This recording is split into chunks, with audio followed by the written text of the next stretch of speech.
Okay. The first day of school, my teacher said, "Why don't you draw a picture for your parents?"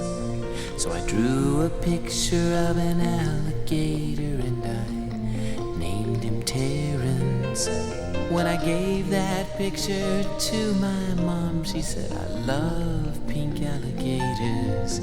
Then she bought some magnets and she put my picture on the refrigerator.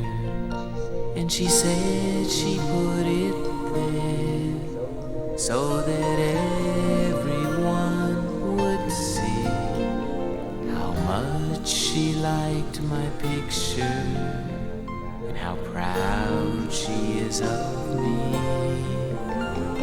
Now when the teacher asks me why a drawing takes so long, I say, 'cause it's a refrigerator picture for my mom.